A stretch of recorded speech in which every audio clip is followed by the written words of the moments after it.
Right, banned and restricted list in, and some of the things I said were going to get banned did get banned. Some things I wasn't sure about got banned as well, and the one thing I said wasn't getting banned didn't get banned. So let's take a look at it. Obviously, Corey Steelcutter was going to get banned. It's just been too powerful, and the Izzet Prowess decks is too gross. Now, they do have that new enchantment that's blue that does Job Select for Final Fantasy, but it's still not as powerful. And Monstrous Rage and Heartfire Hero, those are all kind of like in the same idea, but also like the mouse effect. So these are 7 cards. This is a lot of cards to get banned, but I think it shakes up a lot of the meta, and I'm curious to see what's going to happen. We're also about to have rotation, so it's going to shake up a lot of the meta. Like, we're going to see a lot. Some of this stuff's going to stay. Vivi didn't get hit, things like that. We're gonna see some things, but here's the thing.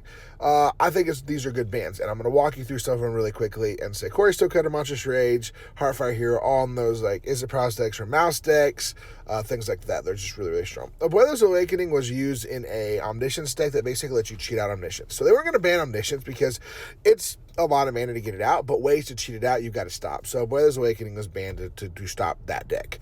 Up the Beanstalk, it should have been banned a while ago. They should have banned it quite a bit back, but they finally did. It's just the domains and all that stuff that it triggers is just too gross. Hopeless Nightmare, being able to bounce it back and forth, and make people discard is just gross and annoying. So, and for 1 mana and pinging people for 2 damage, it was just too strong for being a common.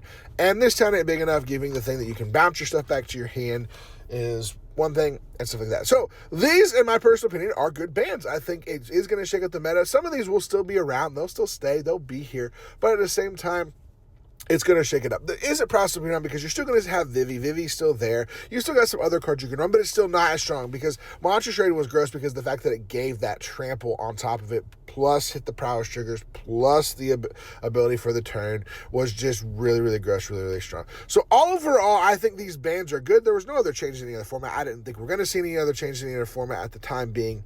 They said nothing about Modern coming out or anything like that. I didn't think they're going to unban anything either. So I think these bans are good. I think it's great. It opens up Insidious Roots because apparently it was played at the Pro Tour and had a 60% win rate. Did not know that, but I think Insidious Roots. I got a Sultai one. I got to finish working on it. I think it's going to be good. But I'm also curious to see how this is going to affect like once rotation happens in August, different decks that are going to be built and stuff. I think this is overall good. I think this helps. I think hopefully we're seeing some kind of thing to take care of giving us a cut down like effect to get rid of those early threats. But this is great. I think we're good. I think we're going the right direction. I think Standard now is back in a better position. It's a fun position to end up play Standard, but now as far as RCQ, you're not seeing the same like 10 decks, so we'll see what happens. Let me know in the comments below what do you think about these bans, what cards should have been banned, and what cards will be banned next. And as always, we'll see you next time.